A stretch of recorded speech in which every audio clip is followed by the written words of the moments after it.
Olá, alunos de Fisiologia. Eu sou o professor Rodrigo Pestana e estou aqui para dar continuidade ao nosso curso de Fisiologia.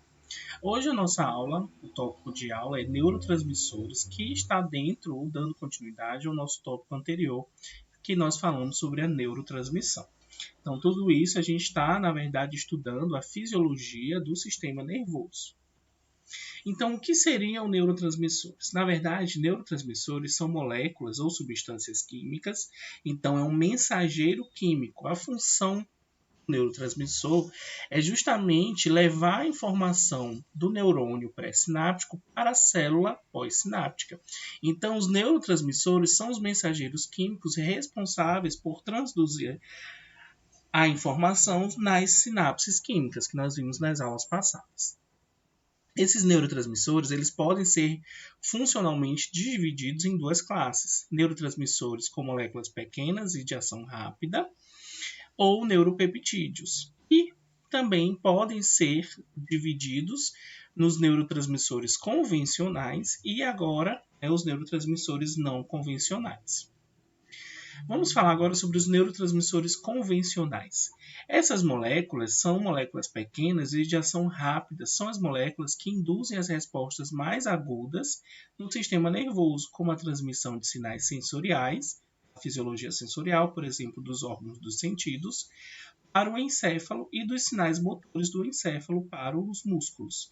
Não somente para os músculos, mas também para glândulas, por exemplo.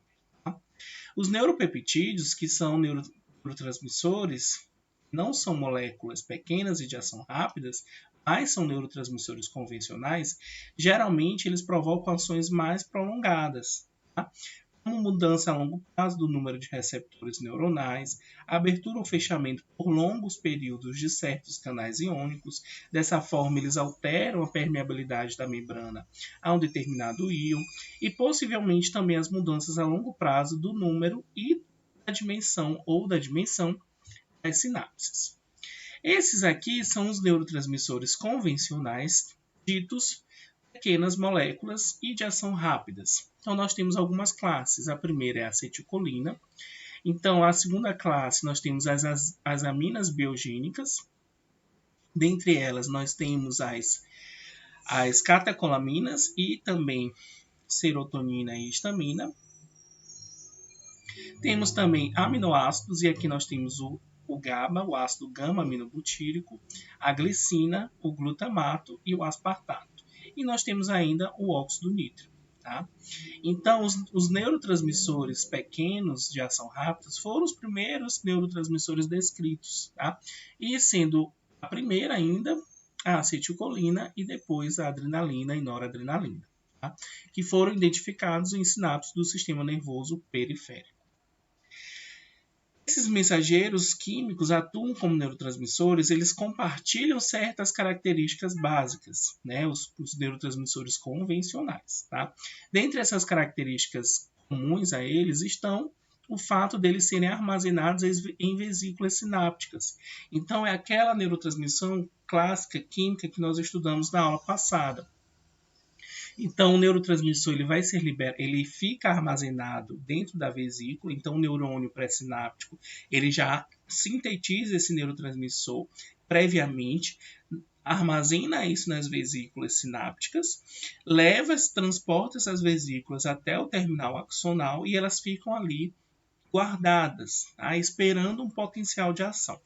Quando há um potencial de ação que chega ao terminal axonal, ele despolarizando aquela porção da membrana, nós temos a abertura dos canais de cálcio dependentes de voltagem, ocasionando dessa forma a entrada de cálcio, ou seja, o seu influxo. Então, para a excreção, para a secreção dessas vesículas, né, para a exocitose, isso é dependente de cálcio, tá certo? Em contrapartida, os não convencionais são outras classes de neurotransmissores. Eles não seguem essas regras usuais. Tá?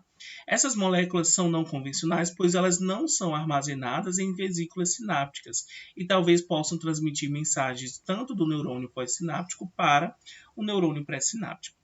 O que nós vimos na sinapse química clássica? Que essa sinapse ela é unidirecional. Ela tem uma direção única do neurônio pré-sináptico para a célula pós-sináptica. Isso via os mensageiros neurotransmissores clássicos, tá? Os neurotransmissores convencionais. Já os não convencionais, eles podem ser a célula pós-sináptica para a pré-sináptica. Então, ele vai no fluxo contrário. Ou ele pode ir no fluxo realmente do pré para o pós. Dentre essas classes de não convencionais, nós temos aqui os endocannabinoides, né, mais recentemente descobertos, opioides endógenos também. E alguns neurotransmissores solúveis, como o óxido nítrico e o monóxido de carbono. Aqui nós temos os principais neurotransmissores, seus precursores e áreas de prevalência. A acetilcolina, tem como precursor a colina. Vários outros, né, a maioria deles, eles têm como precursores o quê? Aminoácidos. Tá? Então, eles são moléculas pequenas.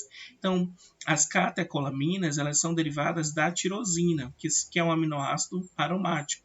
Tá? Então, dopamina, noradrenalina e também a dopamina. Tá aqui, dopamina, noradrenalina, adrenalina e a dopa. Tá? São derivados da tirosina. A serotonina é derivada do triptofano, que também é um outro aminoácido aromático, tá certo? Já os outros são puramente aminoácidos, né? O glutamato aqui, dando origem ao ácido gama-aminobutírico, a glicina é o próprio aminoácido e a histamina é derivada da histidina. Tá? E aqui nós temos a maior área de prevalência desses neurotransmissores. Então percebam que alguns desses neurotransmissores são restritos ao sistema nervoso central, como o GABA, glutamato e a glicina. Tá? Lembrando que a medula espinhal faz parte do sistema nervoso central. Tá? Então aqui nós temos um exemplo da neurotransmissão colinérgica. Colinérgica porque aqui o neurotransmissor é a acetilcolina. Então, a acetilcolina ela é sintetizada a partir da acetilcoenzima A, tá? Em junção aqui com uma enzima, a partir de uma ação de uma enzima, formando a acetilcolina. A acetilcolina, então, ela é guardada na vesícula sináptica e ela é secretada mediante a entrada de cálcio. Esse cálcio vai entrar porque teve uma despolarização dessa membrana. Dessa forma, a acetilcolina fica livre na fenda sináptica e ela se liga ao seu receptor, obviamente receptor colinérgico. Tá? A gente viu que essa ligação ela é extremamente específica, que ela segue o modelo chave-fechadura, o modelo do encaixe induzido. E aqui, a acetilcolina, assim como os outros neurotransmissores, eles não adentram a célula pós-sináptica. Ele se liga ao seu receptor e esse receptor é que vai transformar esse sinal externo, porque está vindo de fora, para um sinal intracelular. Tá? E aí vai depender de que tipo é esse receptor. A gente tem que lembrar dos tipos de receptores que da aula passada. Mais uma coisa que a gente precisa falar é que a acetilcolina, assim como os outros neurotransmissores, não podem ficar disponíveis por muito tempo ou permanentemente na fenda sináptica, porque aí ele vai ficar se ligando aos receptores. Então, esse neurotransmissor ele precisa ser degradado. Então, existe aqui uma enzima na superfície externa da membrana citoplasmática da célula pós-sináptica que degrada esse neurotransmissor. No caso da acetilcolina, nós temos a acetilcolinesterase, degradando em colina e acetil, ou acetato. Essa molécula de colina ela é recaptada pelo neurônio pré-sináptico através de uma bomba aqui, um cotransporte de sódio. Então, ela vai ser reciclada para formar outras moléculas de acetilcolina. A ação da acetilcolina pode terminar pela atuação de duas enzimas que nós falamos anteriormente, sendo a acetilcolinesterase presente tanto intracelular quanto extracelular, e a butirilcolinesterase, que é especificamente presente nas células da glia. Então, a butirilcolinesterase, nós vimos na aula de sistema nervoso que nós temos células acessórias. Então, pode ser essa acetilcolinesterase aqui, desse neurônio, por exemplo, mas nós podemos ter uma célula da glia aqui, que é uma célula acessória, que está aqui na vizinhança, e ela pode degradar, porque isso aqui é o espaço extracelular, é um fluido extracelular. Então, pode ser que essa célula da glia também degrade essa acetilcolina. Os receptores também nós temos a acetilcolinesterase, é uma colinesterase plasmática, tá? Circulante no sangue. Os receptores de acetilcolina eles são bastante numerosos, sendo dois tipos principais, os nicotínicos e os receptores muscarínicos. Esse aqui é o esquema ou a ilustração dos dois principais tipos de receptores colinérgicos. O receptor nicotínico é um receptor do tipo canal iônico. Ele tem esse nome porque o seu principal agonista é a nicotina. O que seria um agonista?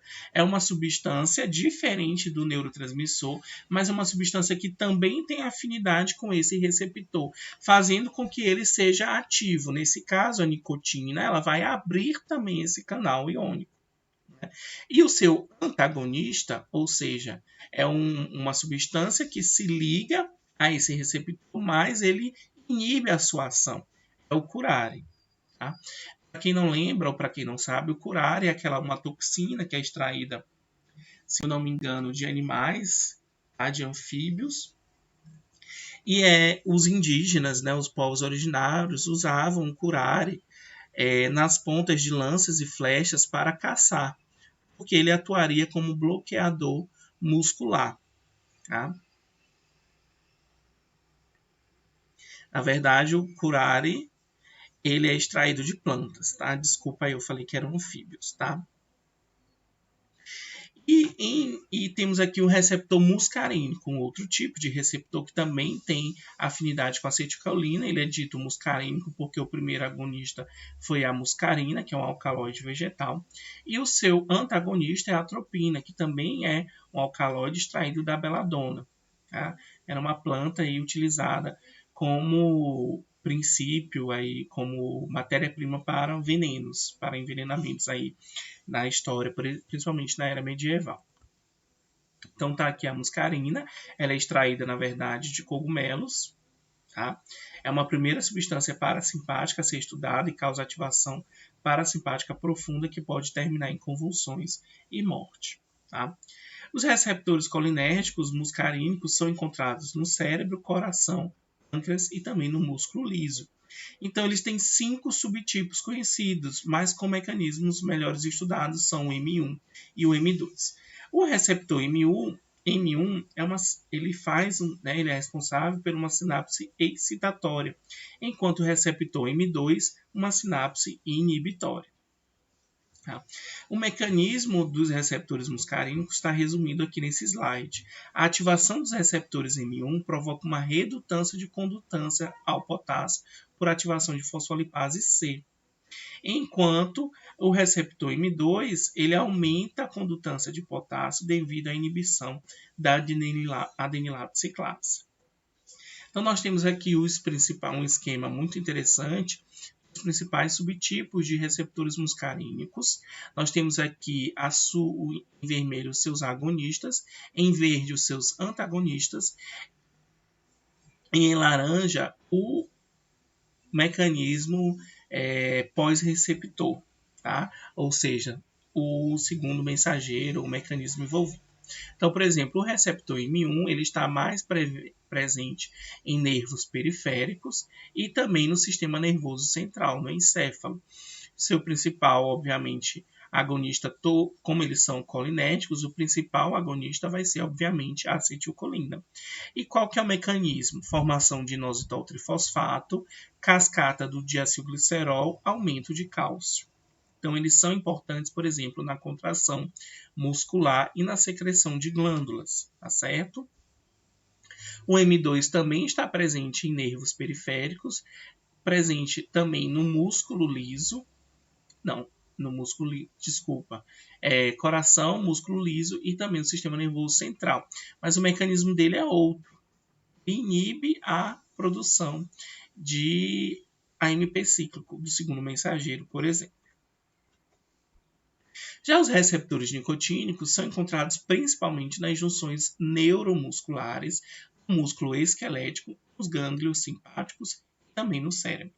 Quando a acetilcolina se fixa nesses sítios, nesses receptores, o seu receptor muda a sua formato, a sua conformação. E nessa conformação ele acaba aumentando a condutância tanto de canal de sódio quanto de potássio. Mas prevalecerá o influxo, a entrada de sódio. Né? O resultado disso é a despolarização. Por quê? Se eu estou aumentando a entrada de sódio, eu estou introduzindo nessa célula cargas positivas. Né? Então, eu estou aumentando o potencial de membrana. Se isso ultrapassar o potencial limiar, resulta em potencial de ação, despolarização. Tá? Então, eles são ionotrópicos, são receptores ionotrópicos. Em contrapartida, os receptores muscarínicos são receptores metabotrópicos, porque eles agem através de segundos mensageiros. Então, aqui está o esquema do receptor nicotínico. É uma proteína transmembrana do tipo canal que tem 5 subunidades, 2 alfas e 3 betas. Para que esse canal seja ativo, nós precisamos de 2 moléculas de acetilcolina, como está ilustrado aqui. Cada molécula se liga a uma fração alfa desse receptor. Essa ligação dessas 2 moléculas permite, então, a abertura do canal e o influxo de sódio. Então, aqui está o esquema de uma transmissão colinérgica na junção neuromuscular. Nós temos aqui, como é uma junção neuromuscular, nós temos a célula pré-sináptica, o neurônio, e a pós-sináptica é uma fibra muscular esquelética, uma célula do esqueleto, do músculo esquelético. Então, a acetilcolina ela é liberada mediante potencial de ação, despolarização, porque ela é dependente do influxo de cálcio, como está ilustrado aqui.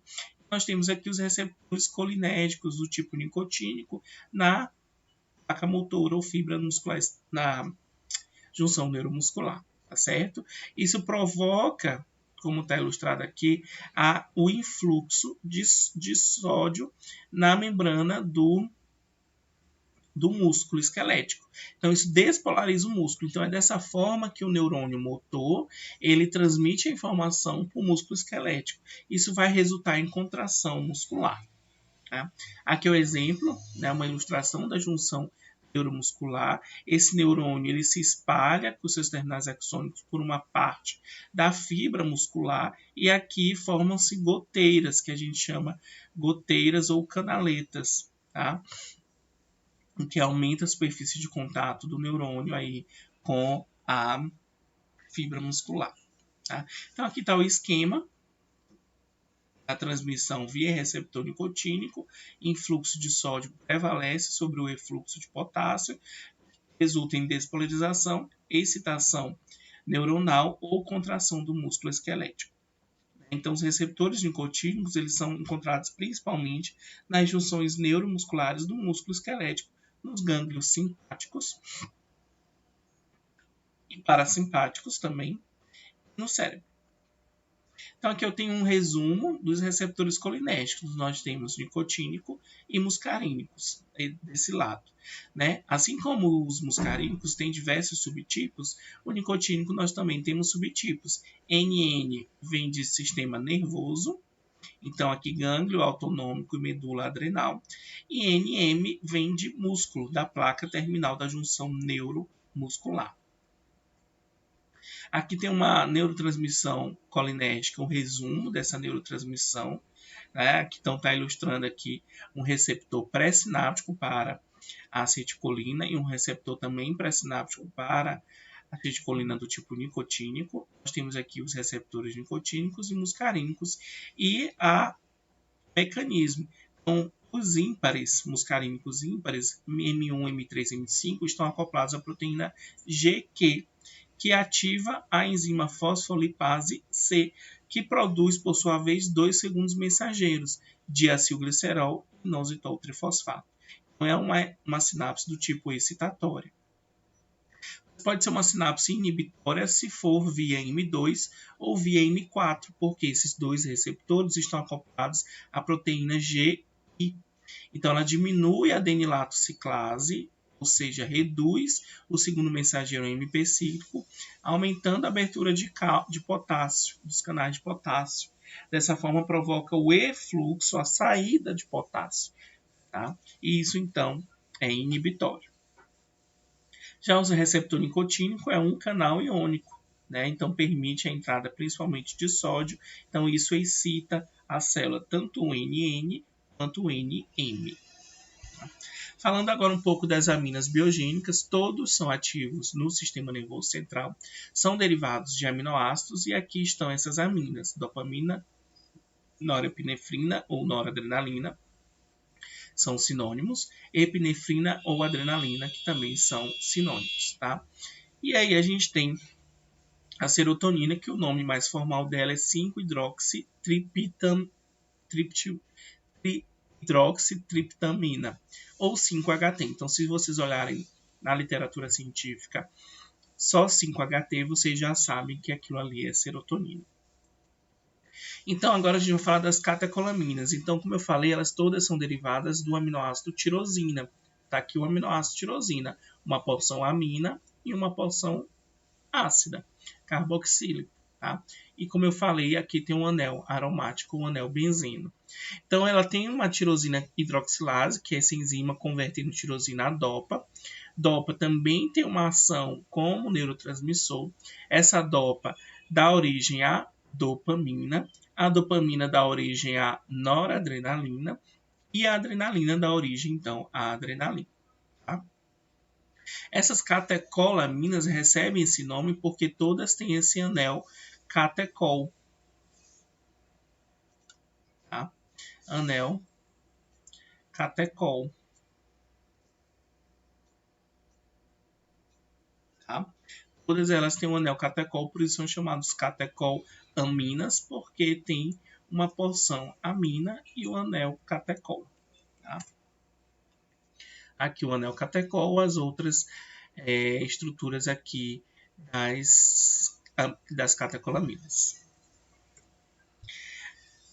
Então, esses neurônios que agem via noradrenalina são chamados adrenérgicos. Eles são assim chamados porque eles foram primeiramente estudados por causa da adrenalina. Mas sabe-se que o principal neurotransmissor é a noradrenalina, mas o nome persistiu. Então, aqui, a noradrenalina e a adrenalina também agem mediante receptores, só que dessa forma eles são chamados receptores adrenérgicos. E eles também têm classes e subclasses. Então, nós temos os receptores alfa-adrenérgicos, do subtipo alfa-1 e alfa-2, e beta-adrenérgicos, dos subtipos beta-1, beta-2 e beta-3. Eles podem, ter afinidade variável tanto à adrenalina quanto à noradrenalina. Tá? Então, o alfa-1 está presente na maioria dos tecidos alvos simpáticos. A gente vai estudar isso melhor quando a gente for estudar sistema nervoso autônomo. Ela é ativa a fosfolipase C. Então, ele está acoplado à proteína GE. Tá? Já todos os outros, tanto o alfa-2, beta-1, beta-2, beta-3, está acoplado a adenilato ciclase. Só que o alfa-2 ele inibe a adenilato ciclase, enquanto os betas, beta-1, beta-3, 2 e 3, eles ativam a adenilato ciclase. A serotonina, como eu falei, ela também é chamada de 5-hidroxitriptamina, ou 5-HT. As fibras serotoninérgicas também se originam em uma série de núcleos, e a gente vai ver isso depois, localizados principalmente na linha média do tronco cerebral, conhecido como núcleos da RAF. Assim como as fibras noradrenérgicas, as fibras serotoninérgicas estão distribuídas pela maior parte do cérebro, especialmente para os cornos dorsais da medula espinhal e também para o hipotálamo. E a serotonina age como inibidor das vias da dor na medula espinhal. Acredita-se que sua ação inibitória nas regiões superiores auxilia no controle do humor do indivíduo. Então, muitos indivíduos têm queda de serotonina e estão envolvidos ali com sintomas de depressão, por exemplo. Por que quando a gente pratica uma atividade que nos dá prazer, por exemplo, uma atividade física, escuta uma música que a gente gosta, ou se a gente está ao redor de pessoas que a gente se sente bem, ou, por exemplo, quando se faz sexo, ou quando tem uma atividade que dá prazer, isso aumenta a serotonina, e isso pode inibir, por exemplo, as vias da dor. Tá? Isso aí é alvo de pesquisas, tá? Nessa área aí de fisiologia da dor. Assim como os outros neurotransmissores, ela age via receptores, que nesse caso são chamados de receptores serotoninérgicos. Tá? E se subdividem em vários tipos, de 5-HT1 até 5-HT7. Então, são pelo menos 7 subtipos conhecidos. Com exceção do tipo 3, todos os demais são metabotrópicos, ou seja, estão acoplados a alguma enzima. E aproximadamente 95% da serotonina está localizado no trato gastrointestinal. Por isso que também se diz que o intestino é o segundo cérebro. Tá? Então, a serotonina ela também está envolvida em processos como, por exemplo, na saciedade, né? Na cessação, por exemplo, da fome. Tá?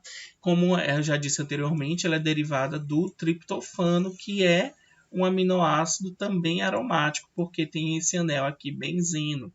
Tá? E aí eu tenho essa enzima aqui, triptofano hidroxilase, formando esse composto intermediário 5-HTP, e o 5-HTP dá origem, então, finalmente à serotonina. Então, muito se fala, eu vejo muito isso nas redes sociais, alguns influencers que não necessariamente são profissionais de saúde, falando que nós temos que fazer uma dieta rica em triptofano, no aminoácido triptofano, porque isso combate a depressão, não sei o quê. No fundo, tem pelo menos um sentido científico por conta disso. Tá? O triptofano dá origem, por exemplo, à serotonina. Então, aqui está o circuito serotoninérgico. A gente vai estudar isso com mais propriedade nas aulas futuras, tá? Mas a serotonina, ela está envolvida em processos modulados, né? Ela modula alguns processos, neuropsicológicos, como depressão, ciclo circadiano, humor, emoções e assim por diante. Falar agora um pouco da dopamina. As fibras dopaminérgicas se originam em duas regiões principais do tronco cerebral, que a gente fala substância negra ou substância negra, tá? De onde se projeta para o estriado. O efeito da dopamina, em geral, é inibitório, tá certo?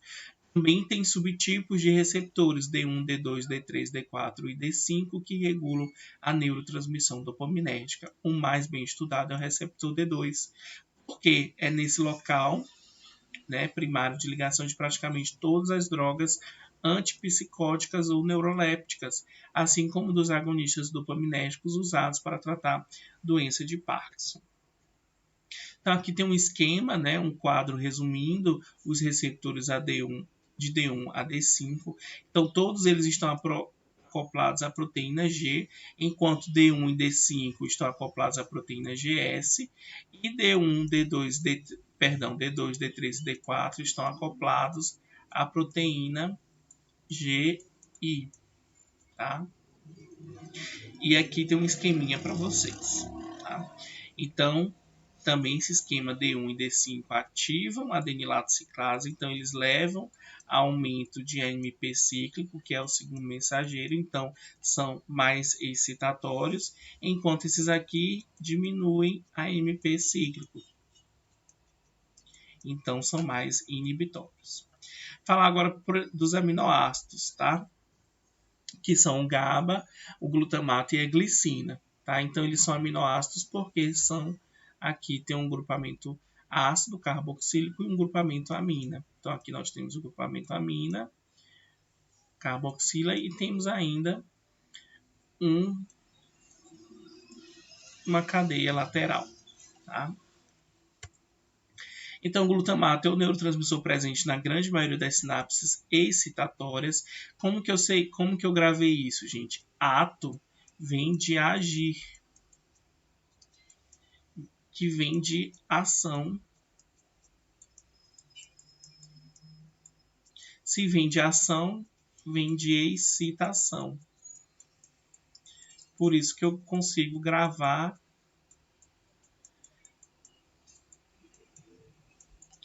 excitação. Então, glutamato é o principal neurotransmissor excitatório.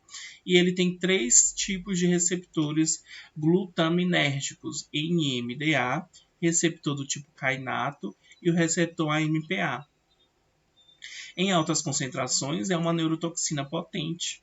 E o GABA e ele é precursor do GABA, que é o principal neurotransmissor inibidor.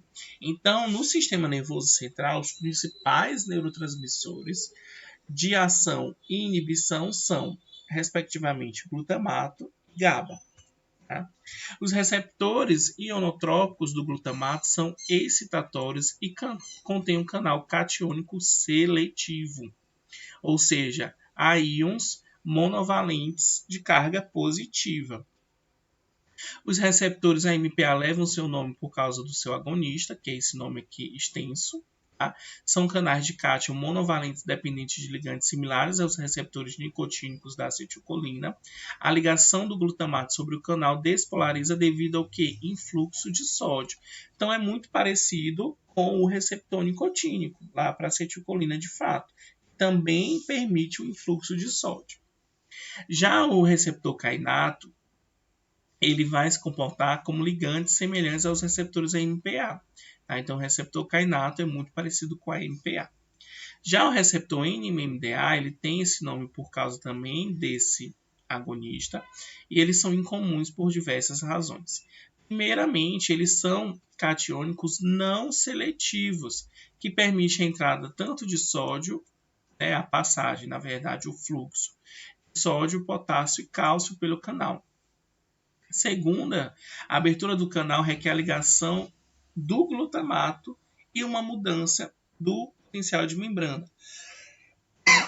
Porque ele só vai agir se eu tiver a ligação do glutamato e da glicina juntos. Tá? Além disso, eles apresentam sensibilidade à voltagem resultante do bloqueio do canal pelo magnésio. Então, aqui eu tenho um esquema da neurotransmissão pelos receptores AMPA e também NMDA. Tá? Então, aqui sódio, e aqui sódio e cálcio. Mas e o efluxo, pode-se dizer efluxo também de potássio. O GABA, ele é exclusivamente encontrado em sinapses inibitórias. Tá? Muitos interneurônios locais são GABAérgicos. Além disso, diversas regiões do encéfalo contêm grandes números de projeções de neurônios GABAérgicos. Os mais importantes são os neurônios espinhosos do estriado das células de Purkinje no córtex do cerebelo. Então, aqui eu tenho o receptor GABA-A. Nós temos três tipos, na verdade, de receptores: GABA-A-B, GABA-B e GABA-C. Tanto o GABA-A quanto o GABA-C, eles são ionotrópicos, tá certo? E eles são muito parecidos, né, do seu ponto de vista do funcionamento. Mas o GABA-A, ele é afetado pelos benzodiazepínicos e pelos barbitúricos. Que são benzodiazepínicos? São medicamentos que foram derivados do diazepam. O primeiro foi o diazepam. E os barbitúricos são aqueles que são parecidos ou derivados do fenobarbital. Tá? Então, por que esses medicamentos benzodiazepínicos, exemplo, diazepam, o próprio clonazepam, que é o Rivotril, o alprazolam, que é o Frontal, eles são sedativos hipnóticos utilizados em transtornos de ansiedade, podem induzir o sono. Por quê? Você vai reduzir a ativação, a excitação do sistema nervoso central. E o diazepam ainda é utilizado como, por exemplo, anticonvulsivante. Então, o indivíduo chega, às vezes, com uma crise convulsiva na emergência. Um dos medicamentos utilizados pode ser o diazepam. Por quê? Porque eles ativam o receptor GABA-A, que é um receptor inibitório. A gente vai ver como isso vai se dar. E tem outros medicamentos, né, além do benzodiazepam, dos benzodiazepínicos e barbitúricos, por exemplo, a alfaxolona. Alguns aqui sedativos também, né, como propofol, etomidado, alotano, enflurano, também agem via receptor GABA-A. Em contrapartida, o receptor GABA-B ele é metabotrópico, só que ele também é inibitório. Qual que é o mecanismo de ação do receptor GABA-A e GABA-C? Ele permite o influxo de íons cloretos. Então, o que eu estou fazendo com essa célula? Ela já tem carga negativa na membrana interna, na parte interna da célula. Tá? Se eu coloco mais cargas negativas aqui de íons cloreto, eu torno essa célula mais negativa ainda. Então, essa célula vai ser mais difícil de ser polarizada. Ou seja, eu vou precisar de mais íons sódio ou de outros íons de carga positiva para entrar nessa célula para que ela se despolarize. Já os receptores GABAérgicos GABA-B, eles são metabotrópicos também inibitórios. Por quê? Eles promovem, né, eles estão ligados à proteína aqui, que ativam um canal de potássio. Só que aqui o fluxo é de dentro para fora. Aqui é uma proteína G. Tá? Só que aqui eu entro com cloreto e aqui eu saio com potássio. Então, aqui, na verdade, eu estou retirando da célula cargas positivas. Se eu estou retirando cargas positivas, eu estou dando maior prevalência aqui dentro da célula de cargas negativas dos ânions orgânicos e inorgânicos, mas principalmente dos ânions orgânicos, tá? Então, o mecanismo é um pouco diferente, mas todos os três receptores agem tipo em sinapses inibitórias, tá? Que diminuem a excitação do sistema nervoso central. A glicina também é um receptor inibitório, mas em um território muito mais restrito. Né? Então, ele está mais restrito na medula espinhal, enquanto o GABA ele está mais a nível de encéfalo, tá certo? E lembrando que ela pode estar presente em neurotransmissão excitatória quando ela se liga junto com o glutamato nos receptores NMDA. Tá? Falar um pouco dos peptídeos opioides. Na verdade, os opiáceos, né, esses peptídeos, eles foram primeiramente descritos depois que a gente estudou o ópio, que é a papoula. Né? É um suco, aqui, um extrato dessa flor, onde tem o ópio. Né? E é derivado do ópio algumas drogas, como a morfina, a heroína, e tem uma grande classe aí. Né? Opioáceos são fármacos de origem natural e os opioides são de origem sintéticas, mais parecida com os opiáceos. Tá? As três principais, qual que é? Eles são ataques, só está falando porque eles são antagonizados pela naloxona, tá? Que é o antídoto aí de uma intoxicação por opioides. Eles têm sido também muito utilizados agora no tratamento de dor, tá? Os opioides. E existem três classes de peptídeos opioides endógenos, né? Que incluem as encefalinas, endorfinas e dinorfinas. Então, também, se a gente estimula, por exemplo, quando a gente faz também uma atividade que nos dá prazer, isso libera opioides endógenos, que são, por exemplo, as endorfinas, e isso também tem um efeito, por exemplo, na diminuição da sensação de dor. Tá? A dinorfina e as endorfinas são peptídeos mais longos, contêm na sua face N-terminal uma das sequências das encefalinas. Tá? Eles são mais distribuídos nos neurônios do sistema nervoso central e também neurônios intrínsecos do trato gastrointestinal. Por isso também que a utilização de medicamentos opioides, como morfina, o próprio tramadol e outros, pode causar constipação intestinal por conta desses receptores do trato gastrointestinal. Tá? Os opioides inibem os neurônios encefálicos envolvidos na percepção da dor. De fato, esses opioides peptídicos estão entre os compostos analgésicos mais potentes. Tá? E esse efeito analgésico quando ele se liga aos receptores opioides específicos. No sistema nervoso central, as beta-endorfinas ligam-se de forma semelhante aos receptores do tipo mu e exercem sua ação primária nos terminais nervosos pré-sinápticos. Exerce seu efeito analgésico inibindo a liberação de GABA. Tá? Então, inibe a liberação de GABA, resultando na produção excessiva de dopamina. Por isso que eles têm a capacidade de provocar tolerância e de provocar também o que a gente chama de vício, né? A pessoa fica ali viciada em opioides, porque eles agem na sinalização via dopamina. Então, quando a gente mexe com dopamina, a gente pode estar associado a um reforço muito positivo, e isso associado também ao prazer, porque a dopamina está associada ao prazer. Mas isso pode ativar algumas sinalizações que podem resultar na tolerância e também ao vício. Tá? Mas isso estou falando dos exógenos, tá? Né? Dos opioides sintéticos, tá? Não dos opioides endógenos. Tá? No sistema nervoso central, os mu-opioides são os mais abundantes nos circuitos descendentes do controle da dor, incluindo a amígdala, a formação reticular mesencefálica e a substância cinzenta, e ainda na medula ventral rostral.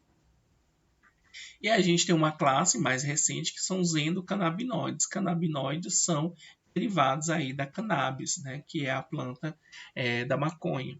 Tá? São descobertas mais recentes. A sinalização é retrógrada porque é uma sinalização do pós-sináptico para o pré-sináptico. Eles não estão empacotados em vesícula, são fabricados sob demanda, então só quando eu ativo esse neurônio, ao contrário dos outros neurotransmissores que já estão armazenados e já são sintetizados e já ficam armazenados já ficam prontos na vesícula. Tá? São moléculas lipofílicas, então eles são permeáveis à membrana e eles se ligam seletivamente ao receptor CB1 e são receptor acoplados à proteína G. Então aqui é a sinalização retrógrada. Então aqui eu tenho a célula pré-sináptica, libera uma sinalização para ativar uma enzima para produzir o endocannabinoide, e o endocannabinoide vai se ligar, por exemplo, a um receptor CB1 na célula pré-sináptica. Por isso é uma sinalização retrógrada. Gente, finalizando nossa aula, aqui eu deixo para vocês a bibliografia para consulta. Qualquer coisa, podem me contar via e-mail, tá? Ou a gente tira as dúvidas de forma presencial durante as aulas. Desejo bons estudos e até mais.